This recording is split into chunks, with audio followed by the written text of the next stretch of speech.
دیکھو محرم آ رہا ہے, اس میں چھٹیاں ہوں گی, تبلیغ میں وقت لگاؤ, ان چھٹیوں کے دنوں کو ضائع مت کرو. اور میں آپ کو ایک بات بتاؤں, اگر آپ نے اپنے گھر والوں کو مستورات کو تبلیغ میں وقت نہیں لگایا نا, تو یہ زمانہ اتنا خطرناک آ رہا ہے کہ اگر اپنے گھر والوں کو آپ نے دین پہ نہیں لگایا تو اب جو فیوچر آ رہا ہے نا, یا تو کوئی مکمل بے دین ہوگا یا مکمل دیندار ہوگا. بیچ کے لوگ مارکیٹ سے کیا ہو رہے ہیں, شارٹ ہو رہے ہیں. پہلے مردوں میں بھی عورتوں میں بھی تھوڑا سا دین تھوڑی سی بے دینی وہ قابل برداشت تھا. اب جو نیا زمانہ آ رہا ہے نا, جو بے دینی کی طرف جا رہا ہے وہ مکمل برباد ہو رہا ہے. فحش فلمیں, زنا اور یہ سب کچھ, یعنی ساری حدود ختم ہو رہی, اور جو دین کی طرف آ رہا ہے وہ مکمل آ رہا ہے. تو میں نے تجربے کے بعد میں یہ کہہ رہا ہوں, خواتین کے لیے دین سیکھنے کا, دیکھو دین سیکھنے کے دو چیزیں ہیں دین سیکھنے میں. ایک ہے علم. علم تو مدرسۃ البنات میں ملے گا, یا علماء کی تقریروں میں ملے گا, یا کتابیں پڑھ کے ملے گا. ڈاکٹر اسرار رحمۃ اللہ علیہ کے بھی درس قرآن بڑے جاندار ہوا کرتے تھے. تو یہ ساری چیزیں تو آپ کو مختلف ذریعوں سے مل جائیں گی, لیکن موٹیویشن نہیں ملتی, عمل کی توفیق نہیں ملتی کہ معمولات پہ آ جائیں, صبح تلاوت, شام کو تلاوت. وہ میرے بیان سے بھی مشکل ہی ملے گی آپ کو. نظریے ٹھیک ہو جائیں گے, تھوڑی بہت موٹیویشن ملے گی, ملی ہے, بہت سے لوگوں نے داڑیاں رکھ لیں, بہت سے لوگ نیک بن گئے الحمدللہ. پراپر اگر آپ چاہتے ہو نا معمولات پہ آ جاؤ, تو آپ کو چند دن کے لیے اپنے آپ کو اس ماحول میں ڈالنا پڑے گا. اور وہ تبلیغ کے علاوہ کوئی راستہ, یعنی سیف راستہ نہیں ہے تبلیغ کے علاوہ کوئی, اتنا سیف جتنا تبلیغ کا راستہ ہے. تو اپنے گھر کی مستورات کو جماعت میں لے کے نکلو, پھر اس کی برکتیں دیکھنا گھر میں. صبح صبح آپ کی بیگم قرآن پڑھ رہی ہوگی, آپ کو اتنا اچھا لگے گا. ابھی کیا ہوتا ہے, صبح صبح اٹھی بھی نہیں ہوتی, اٹھتی 12 بجے, کیونکہ رات 2 بجے تک ٹک ٹاک پہ بیٹھی ہوئی ہوتی ہے, وہ فیشن ڈیزائن اور یہ سب چیزیں دیکھ رہی ہوتی ہے. یہی ہوتا ہے نا, 3 بجے جا کے سو رہی ہیں, کیونکہ لوگ کہتے ہیں یار بستر پہ لیٹنے کے بعد تو موبائل دیکھنے کا مزہ آتا ہے. دیکھتے رہتے ہیں 2 3 4 گھنٹے, تہجد سوال ہی پیدا نہیں ہوتا. فجر بھی گئی, 12-1 بجے سو کے اٹھ رہی ہیں, پھر ان کو پتہ نہیں خیال آ رہا ہے, پھر موبائل دیکھا, کوئی نئی ڈیزائن کی مہندی آئی ہوئی ہے, کوئی یہ آیا ہوا ہے, کوئی. گھر میں برکت ختم. جب آپ گھر جاؤ گے آپ کو لگے گا بیگم دوپٹے میں بیٹھ کے قرآن پڑھ رہی ہے, خدا کی قسم آپ کو ایسا لگے گا جیسے آسمان سے سکون اتر رہا ہے. اشراق پڑھ رہی ہے, وابین پڑھ رہی ہے, دعا مانگ رہی ہے. ہم اپنی والدہ کو دیکھتے تھے مصلی پہ بیٹھی رہتی تھیں, اور والدہ کا ہمارا آخری ٹائم تھا, وہ ان کے یعنی ہوش ٹھکانے نہیں تھے, ان کو کچھ نہیں پتا تھا. 2 سال بستر پہ اسی طرح گزرے, لیکن جیسے ہی تسبیح ہاتھ میں پکڑاؤ ٹھک ٹھک چلنا شروع, کیونکہ عادت پڑ چکی تھی نا. میرے بھائی سورہ یاسین پڑھتے تھے, آخری لفظ چھوڑتے تھے تو والدہ کی زبان سے نکل آتا تھا آخری لفظ. اب جو نئی نسل ہے, جب اس کی موت کا وقت آئے گا, بڑھاپے کا وقت آئے گا, وہ ہوش حواس نہیں ہوں گے, تسبیح ہاتھ میں پکڑاؤ گے ان کو کچھ نہیں پتا چلے گا. موبائل پکڑاؤ گے, ٹک ٹاک ٹھک ٹھک ٹھک شروع. جو چیز زندگی بھر کی ہو بڑھاپے میں وہی ہوتی ہے. تو گھر میں برکت چاہتے ہو, دینداروں کے گھروں میں جاؤ, ایک الگ ہی سکون ملتا ہے بھائی جی, ایسا روحانیت ملتی ہے. تو یہ سب کچھ چاہتے ہو تو اپنے گھر والوں کو تبلیغ میں نکالو. سمجھتے ہو, میں خود چاہتا ہوں تبلیغ میں نکلنا اپنی اصلاح کے لیے. بول تو ہم رہے ہیں, لیکن معمولات کی پابندی ہم سے بھی نہیں ہوتی ہے. وہ جب تک دیکھو, میں آپ کو جاگنگ کی 20 دفعہ ترغیب دوں, کیا مجھے میری ذات کو فائدہ ہوگا جب تک میں خود نہیں دوڑوں گا؟ تو میں آپ کو 20 ترغیبات دوں, صبح شام یہ کلمہ پڑھنا چاہیے, یہ کرنا چاہیے, میں بھی جب تک ماحول تبدیل نہیں کروں گا, مجھے عادت پڑ گئی تھی, پھر چھوٹ جاتی ہے عادت. تو میں بھی چاہتا ہوں, لیکن میرے لیے مسئلہ ہو گیا, میں مشہور ہو گیا ہوں, میں کہیں جا ہی نہیں سکتا, میرا خون پی جاتے ہیں لوگ بیٹھ کے, اتنا تنگ کرتے ہیں کہیں بیٹھو, وہ 20 سیلفیاں, پھر وہ بندہ آ رہا ہے سیلفی. تو میں تو برقع پہن کے جا سکتا ہوں, اب مستورات کی جماعت میں بھیج دیں گے اگر میں برقع پہن کے چلا گیا, تو میں تو مجبور ہوں. ورنہ اللہ کی قسم میرا خود دل چاہتا ہے کہ میں 40 دن تبلیغ میں لگاؤں, تاکہ کچھ پراپر وے میں عبادت ہو, کچھ اللہ اللہ کرے پراپر وے میں. تو میں تو خود چاہتا ہوں, لیکن اب ٹائم نکالنا مشکل ہو گیا ہے. تو جس کے پاس ٹائم ہے بھائی وہ لگا لے, گھر کی مستورات کو بھی لے کے جائے.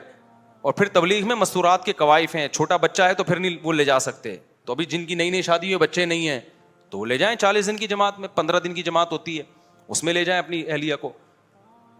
جیسے ہی شادی ہوتی ہے بیگم کو گھمانے کے لیے سوئٹزرلینڈ ادھر ادھر گھما جاؤ بھائی, سوئٹزرلینڈ بھی لے کے جاؤ, تھائی لینڈ میں بھی گھماؤ, ہر جگہ گھماؤ, عمرہ بھی کراؤ.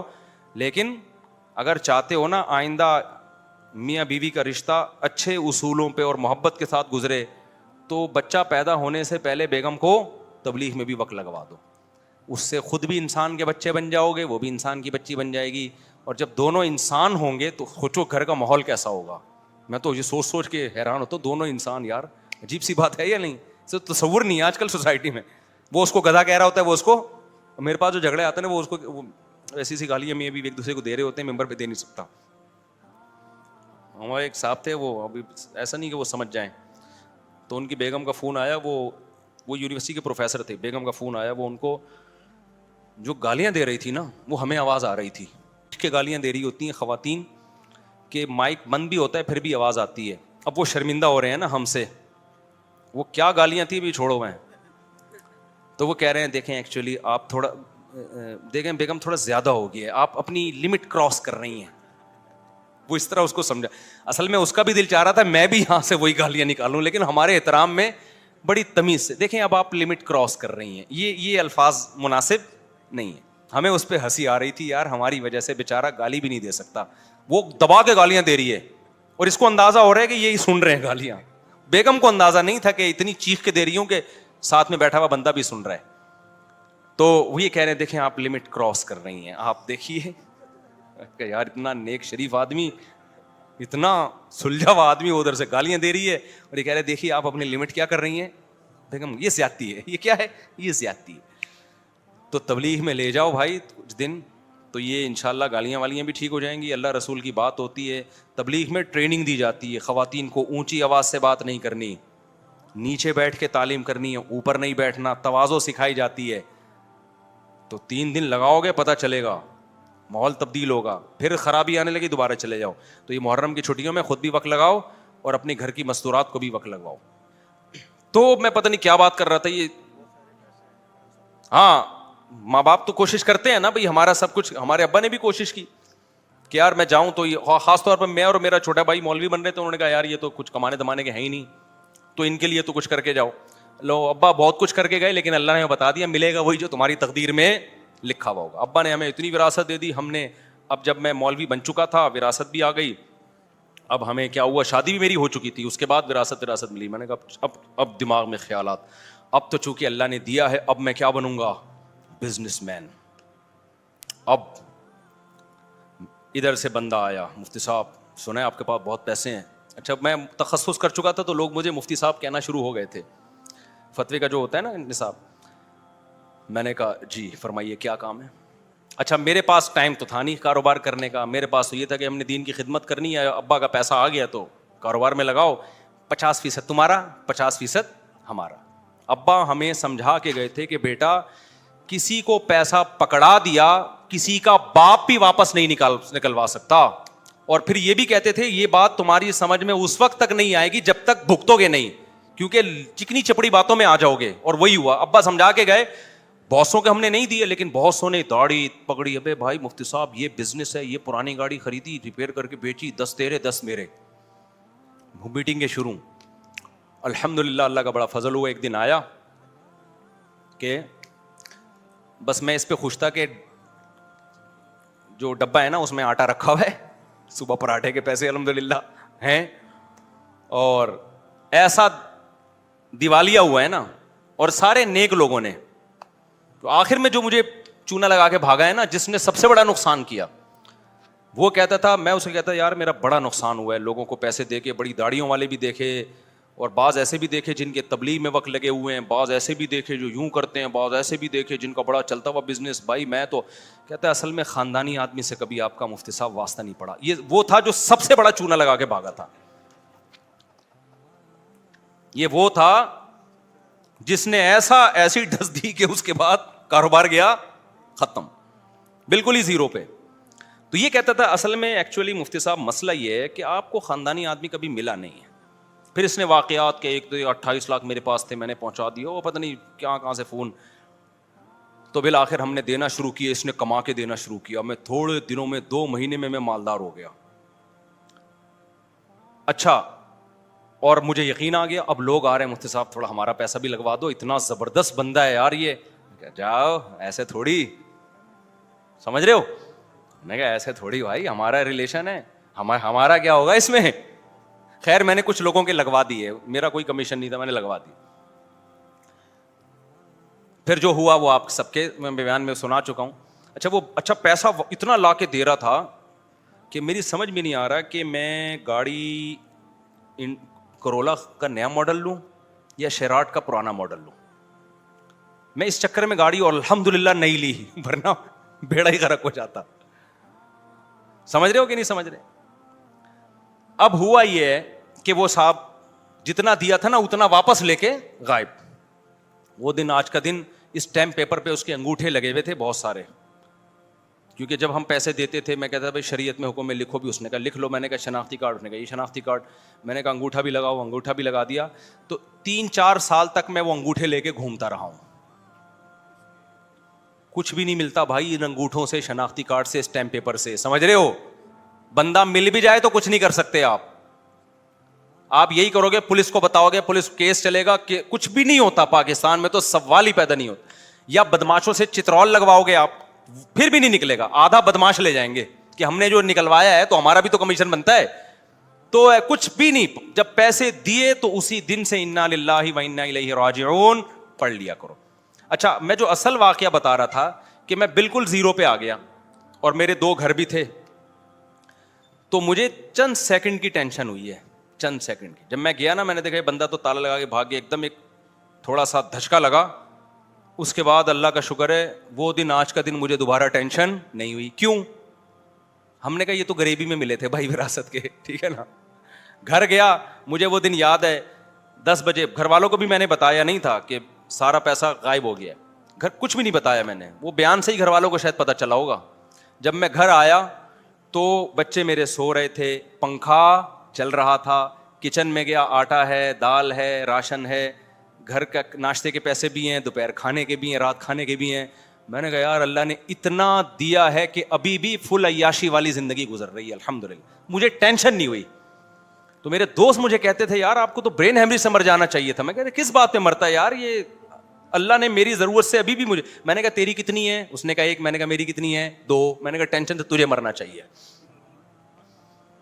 باتیں کر رہے ہیں ہمارے سامنے آ کے, 1 لے کے گھوم رہا ہے اور ہمارے سامنے شو مار رہا ہے. سمجھ رہے ہو بات کو؟ میں گلگت گیا نا, میری تیسری شادی کے لیے رشتہ تھا, انہوں نے انکار کر دیا لڑکی والوں نے, تو وہ ان کو مجھ پہ ترس آنے لگا. میں نے کہا ترس کھانے کی ضرورت نہیں, ابھی بھی 2 ہیں تمہاری, ابھی ترس ہم تم پہ کھائیں گے. تو مجھے ذرا بھی الحمدللہ ٹینشن نہیں, اس دن سے آج تک کوئی ٹینشن نہیں, کیونکہ مجھے کھانے کو مل رہا ہے بھائی. فیوچر ہم نے پلاننگ کی نہیں ہے ٹوٹ پٹانگ قسم کی کہ ہمیں یہ چاہیے ہمیں وہ چاہیے.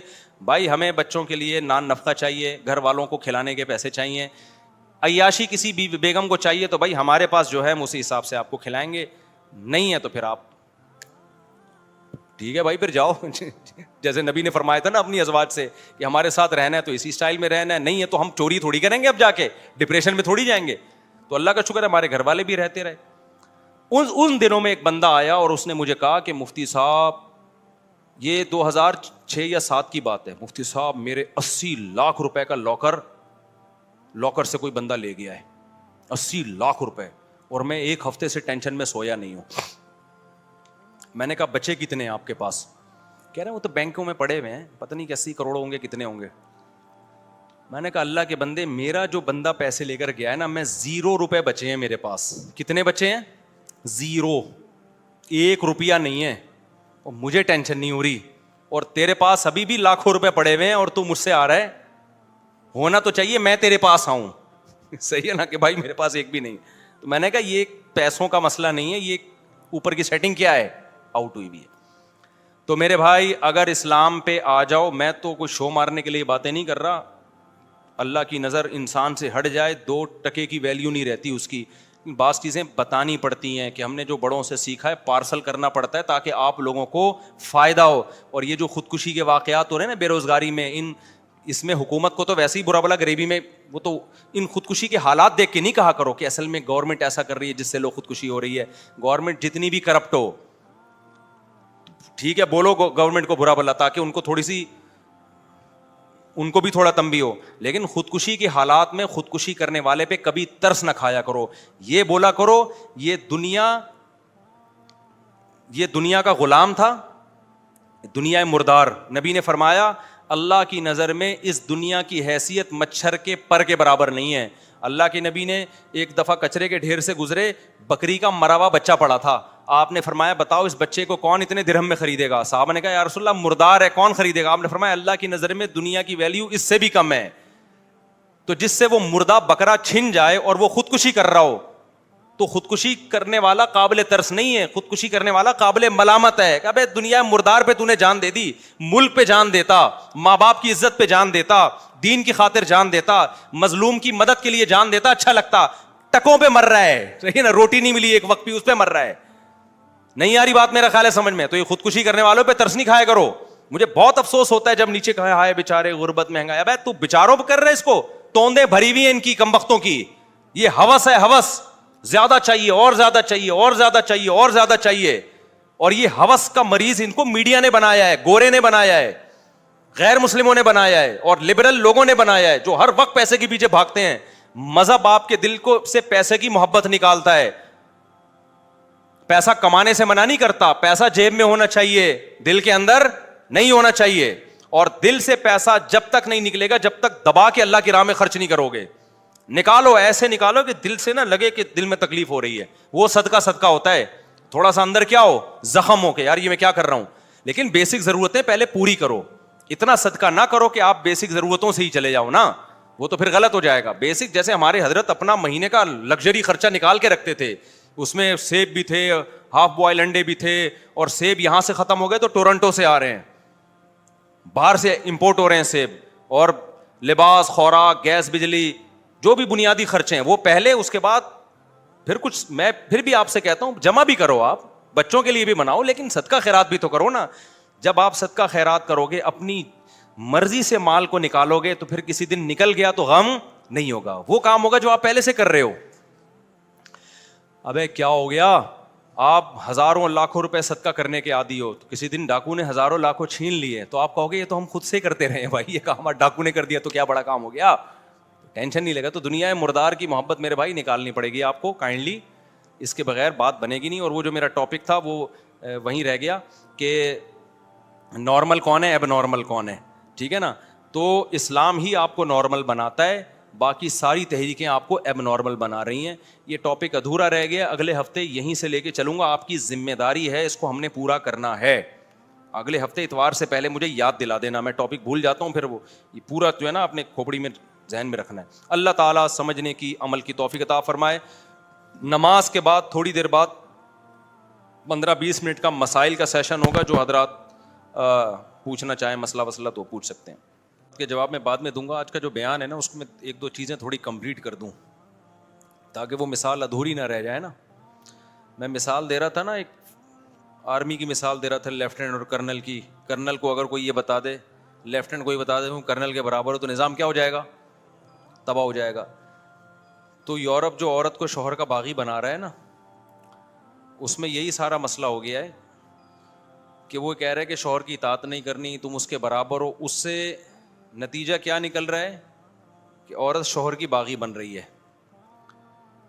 تو اس میں نقصان صرف مرد کا نہیں ہے, بڑا نقصان کس کا ہے, عورت کا ہے. تو یہ چیز بھی نیچر کے خلاف ہے. مرد کو اللہ نے جب سپیریئر بنایا ہے بائی نیچر, تو اس کو سپیریئر ماننے میں ہی خیر ہے. نہیں مانیں گے تو وہ کم نہیں ہو جائے گا. وہ نتیجہ کیا نکلے گا کہ وہ محبت کرنا چھوڑ دے گا, وہ خرچہ کرنا چھوڑ دے گا. تو یہ میں مثال ادھوری رہ گئی تھی. تو یہ جو آج خواتین کے حقوق کے نام پہ یورپ کے کلچر کو ہم فالو کریں, سارا حساب کتاب بیڑا غرق ہو رہا ہے اس سے. اور اچھا, انہوں نے صرف اتنا نہیں کیا کہ عورت اور شوہر برابر ہیں, انہوں نے یہاں تک کر دیا کہ بچے اور باپ بھی برابر ہیں. نہیں یہ بات میرا خیال ہے سمجھ میں. میرے پاس تو بہت سے کیسز آتے ہیں یورپ سے, والدین کہتے ہیں ہمارا بچہ ہماری سنتا ہی نہیں ہے, اور ڈانٹ سکتے نہیں ہیں, مار سکتے نہیں ہیں, فوراً کیس ہو جائے گا ہمارے خلاف. تو میں ان سے کہتا ہوں کہ آپ نے اپنی اولاد کو نہیں پیدا کیا, آپ نے اپنے ابا کو پیدا کیا ہے. حقیقت ہے, وہ ان کو بچے کی ماننی پڑتی ہے, نہ کہ بچہ ان کی مانے. تو یہ نیچر ہے, یہ نیچر کے خلاف ہے. لیکن وہاں پر آپ بچے کو ڈانٹیں گے تو وہ نیچر کے خلاف سمجھا جائے گا, ایب نارملٹی سمجھا جائے گا. تو اس لیے میں پھر اگلے ہفتے اس پہ مزید کچھ بات کروں گا. تو اسلام ہی میں میرے بھائی خیر ہے. اسلام آپ کو نارمل لائف دیتا ہے, انسان کا بچہ بناتا ہے. باقی جتنی تحریکیں ہیں, جتنے بھی نظام ہے وہ سارے ایب نارملٹی کی طرف لے کے جا رہے ہیں آپ کو. وہ آپ کو انسان کا بچہ نہیں بنا رہے. کیا بنا رہے ہیں پھر انسان کے بچے کو الٹ کیا ہوتا ہے وہ آپ خود سمجھ سکتے ہیں. مفتی صاحب کیا اہل بیت و حضرت حسین کریمین صرف ایک مخصوص طبقے کے ہیں جیسے کہ عوام میں تاثر. حضرت حسن اور اہل بیت کے کچھ فضائل بیان فرما دیں. بہت دفعہ بیان کیے, میرے ریکارڈڈ فضائل ہیں جو میں نے بیان کیے ہیں. باقی یہ کہ یہ جو ہے نا کہ کیا حضرت حسن اور حسین کے ایک ہی طبقے کے ہیں, یہ پروپیگنڈا کیا گیا ہے. یہ تو ہم ان سے بھی سوال پوچھ سکتے ہیں, کیا ابو بکر اور عمر صرف ہمارے ہیں تمہارے نہیں ہیں؟ ہم ابو بکر کے فضائل بھی بیان کرتے ہیں, عمر کے بھی, عثمان کے بھی, علی کے بھی, حسن کے بھی, حسین کے بھی. ہم تمام صحابہ کو ان کا حق دیتے ہیں. ایک مخصوص طبقہ چند ہی کو لے کے بیٹھا ہوا ہے اور پھر ہم پہ تانے کرتا ہے کہ تم ان کو نہیں مانتے, حالانکہ ہم مانتے ہیں.